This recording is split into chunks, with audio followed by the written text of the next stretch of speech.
João was in that carefree tourist mood. After all, who hasn't trusted the first friendly stranger who comes along?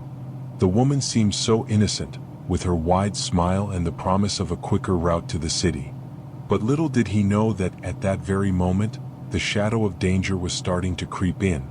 The ride, seemingly harmless, led João to a destination he could never have imagined. The mansion that appeared on the horizon almost looked like a mirage, but fear, he hadn't felt it yet. What's more curious is how, despite the situation having all the characteristics of a horror movie, João didn't feel the weight of danger. He was there, immersed in his own naivete, believing the woman was actually helping him. And maybe, in a way, she was. But this is where the biggest mistake lies. When we're distracted, the shadows of terror creep up quietly. It could be a simple ride, a friendly gesture, but sometimes that's exactly what puts us on a path to darkness. João didn't realize the trap was already closing around him. The mansion from afar didn't seem like much. João felt at ease, unaware of the dark hands controlling that place. But there was something in the air, an uneasy tension that João couldn't interpret. He was about to enter a nightmare where horror would become tangible, and where his naivete would be the key to making him even more vulnerable to what was to come. A shadow, subtle but present, moved at the back of his mind, but he was still far from realizing that the danger was already there. As João entered the mansion, the first thing he noticed was the heavy silence that hung over the place. A coldness seeped into his bones, and an uncomfortable feeling made him think about leaving, but it was already too late. The man who greeted him seemed calm, but the look behind his mask of friendliness was something João would never forget. In that moment, inside that atmosphere, something felt wrong, but he couldn't yet pinpoint what. Fear began to form in his mind, taking the shape of a sly shadow, something that seemed to watch his every move. The conversation started off light, but soon turned into a nightmare disguised as an opportunity. The criminal, with his charming demeanor, began making subtle suggestions about a possible partnership. At first, João felt tempted. Everything sounded so seductive: easy money, power, respect. But deep in his heart, something began to pound harder, like a silent alarm, as if the shadows of death were drawing closer. He knew that at that very moment, any wrong word could be his last. Pretending to agree was his only chance of escaping, of outsmarting the darkness that surrounded him, of playing with fate. João smiled, hiding his dread, and nodded as if he was on board.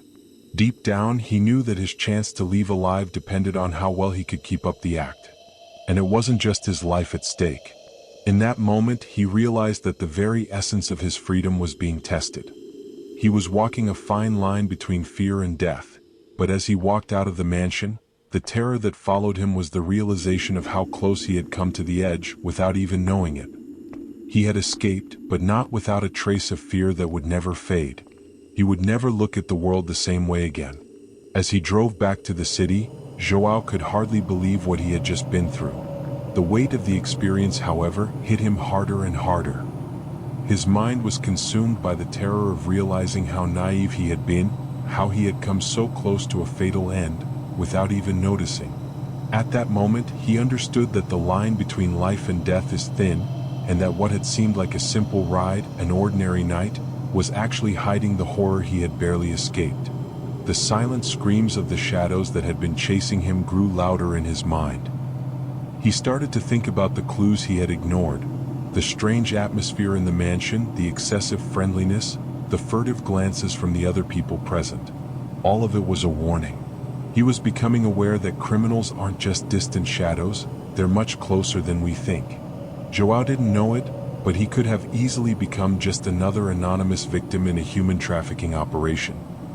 He wondered how many others like him had been seduced by that false sense of security, believing nothing bad would happen, only to be lost in the clutches of a fatal destiny. João's mistake, his fatal error, was not listening to the voice of fear when he had the chance. He realized the signs had always been there, but he chose to ignore them. The feeling of how close he had come to death left him stunned. How could he have been so blind? How hadn't he realized that the shadow of terror was creeping over him, disguised as a simple ride? João now knew that no matter how hard he tried, He would never be able to erase the terror of that night from his mind. He would never look at the world the same way again. Finally, João arrived home, but fear never left him. As he lay in bed, the feeling of being watched consumed him, like an invisible shadow hanging over him. The thought that, by a hair, he had escaped being a victim of a human trafficking ring haunted him. What more hadn't he noticed? How many times had he been so close to the abyss and not realized it? Was that woman just bait, or was there something even darker waiting for him? And if the danger he escaped was just the beginning? What would he do now, knowing the terror would follow him to the end of his days? If you were in João's shoes, would you have seen the shadows in time? Or would the fear of being watched follow you to the end of your life? Subscribe to the channel and turn on notifications so you don't miss more chilling stories like this. You may be closer to terror than you think.